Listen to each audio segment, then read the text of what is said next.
transmission of data packets, Ethernet. Hello and welcome to the course on the transmission of data packets, Ethernet.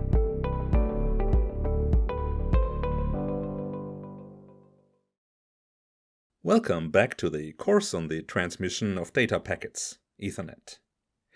Before we transmit actual data, let's take another look in this section at the different network types, network topologies, and the access methods based on them, which are or were relevant for Ethernet.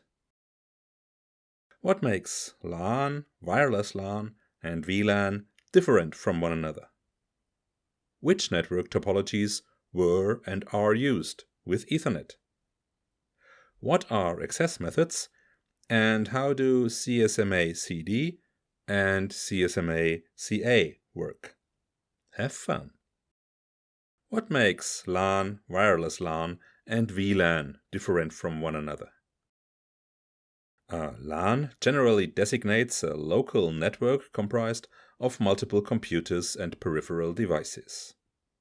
If more than two computers are involved, a device called a switch is absolutely necessary, as it handles the physical and logical connection of the computers.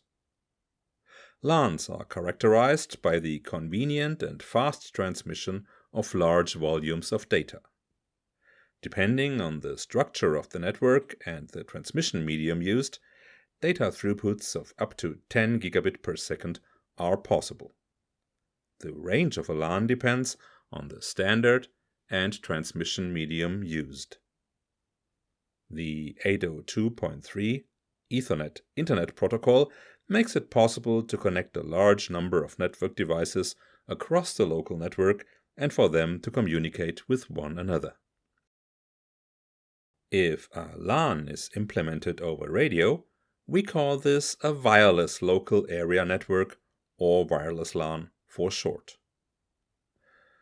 The most important wireless protocols in use today, 802.11a, b, g, 802.11n, and 802.11ax, also called Wi-Fi 6, build upon the other standards of IEEE 802.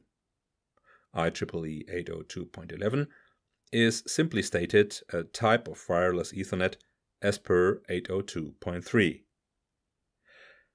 IEEE 802.11 defines the physical layer of the OSI layer model for a wireless LAN. Like all other IEEE 802 networks, this wireless LAN is fully protocol transparent. This is why wireless network cards can easily be integrated into each existing Ethernet.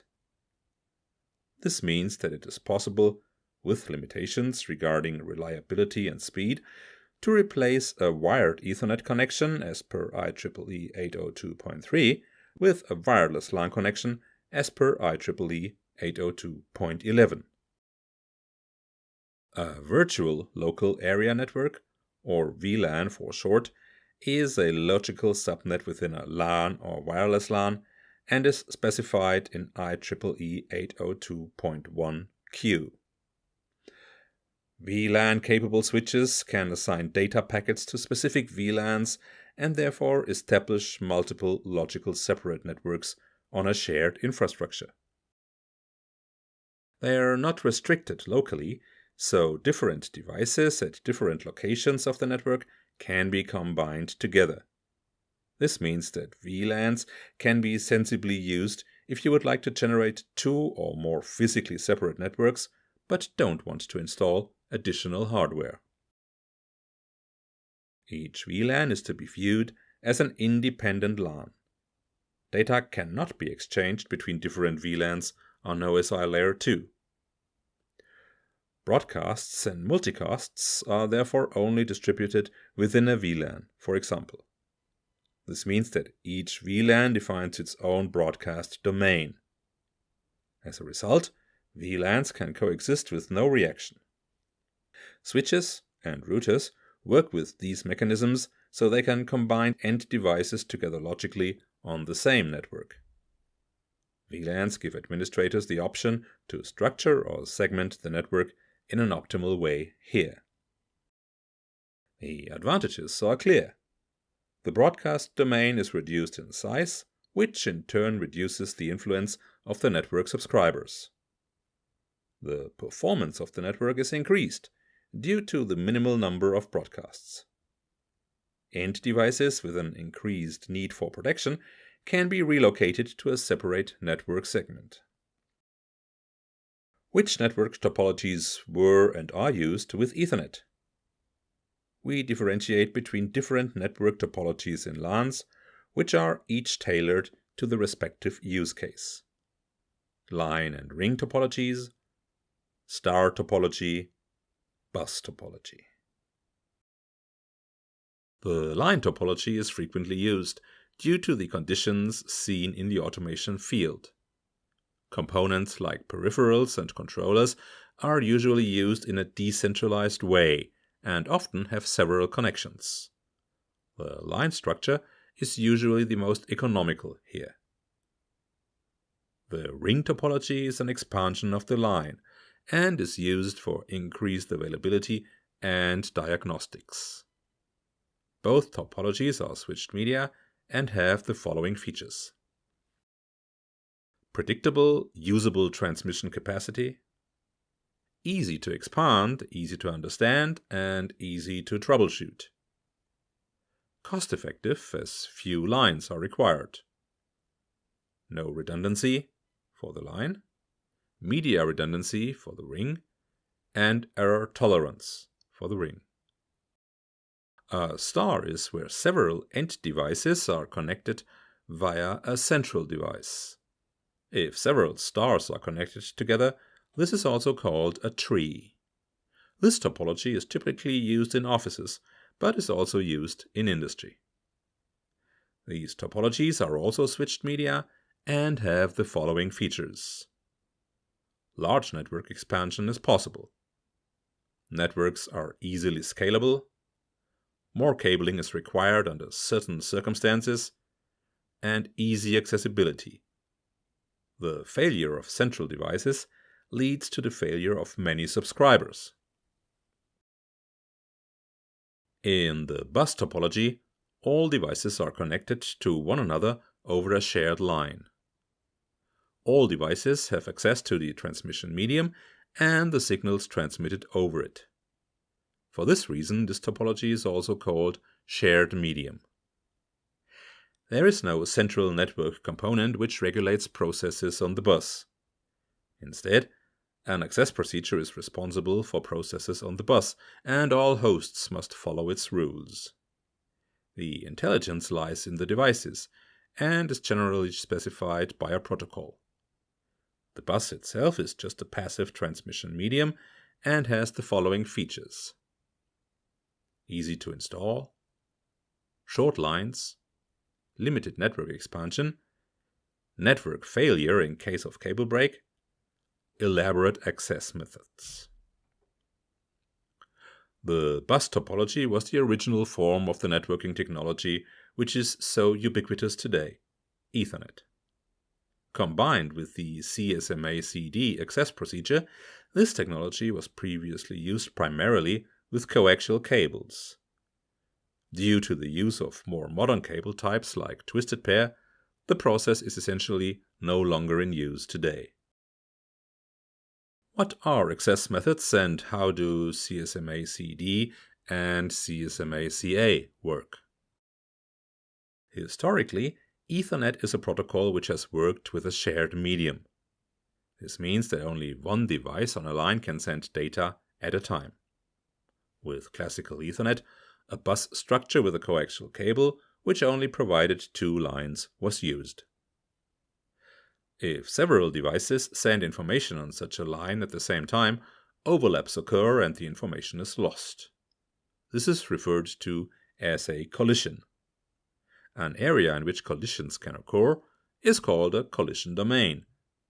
With classical Ethernet, the entire network is a collision domain.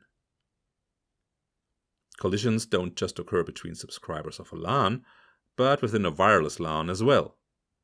Within a wireless LAN, all subscribers actually try to access the same medium, air, at the same time and in an uncoordinated way. This needs a solution too. To discover such collisions or avoid them from the outset, the following access methods were developed. Carrier sense multiple access collision detection for LAN with coaxial cables, and carrier sense multiple access collision avoidance for wireless LAN. CSMA-CD, or Carrier Sense Multiple Access Collision Detection, is an access method developed for detecting collisions on the line and sending the data again. We divide the method into the following steps.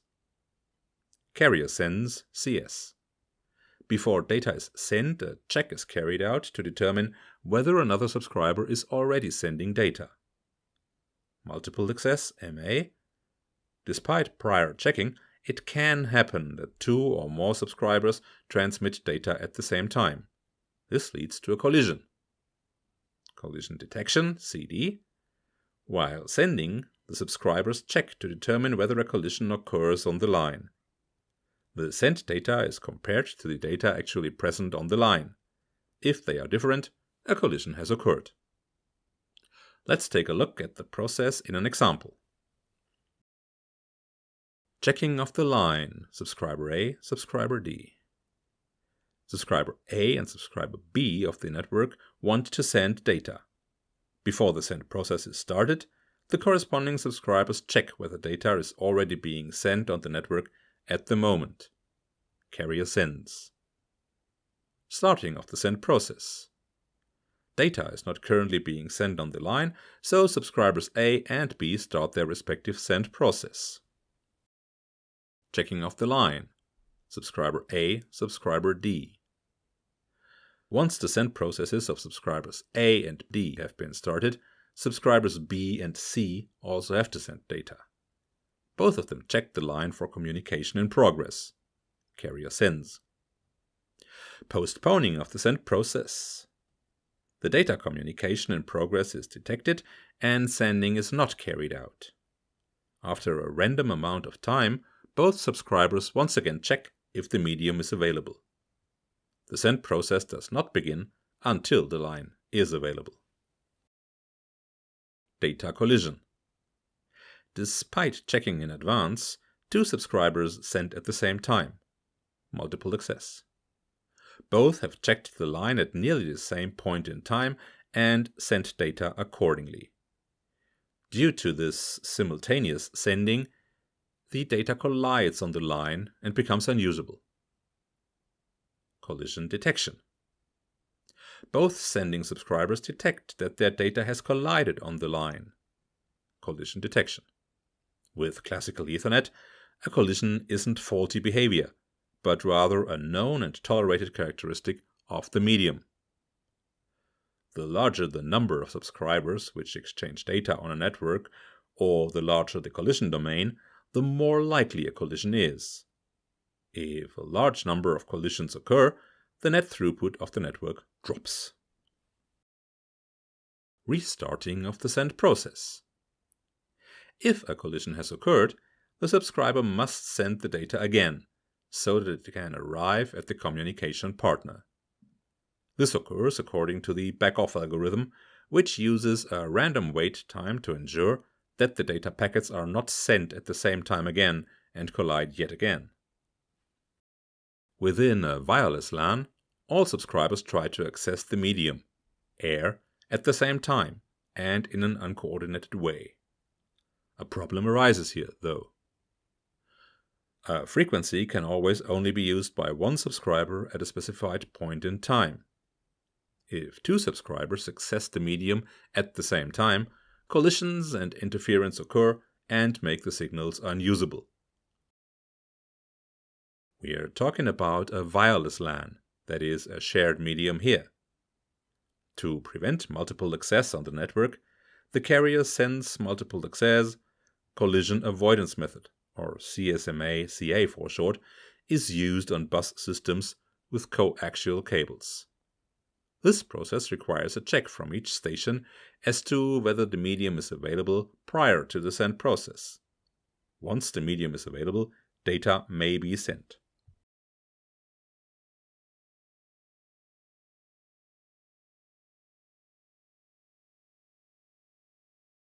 If the check is carried out by two stations at the same time, however, both stations will also send at the same time, resulting in another collision. It's not possible to detect these collisions with a wireless network, however, as a subscriber's own signal overlaps the signals of other stations. This is why the data isn't sent immediately.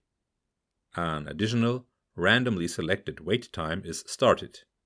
Only after this second wait time passes is the medium checked again and data sent when the medium is available.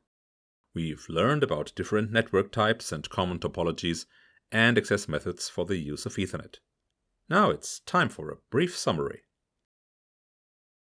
We wanted to know, what is LAN? We've learned a LAN generally designates a local network comprised of multiple computers and peripheral devices. The 802.3 Ethernet Internet Protocol makes it possible to connect a large number of network devices across the local network and for them to communicate with one another. We wanted to know, what is a wireless LAN? We've learned, if a LAN is implemented over radio, we call this a wireless local area network, or wireless LAN for short.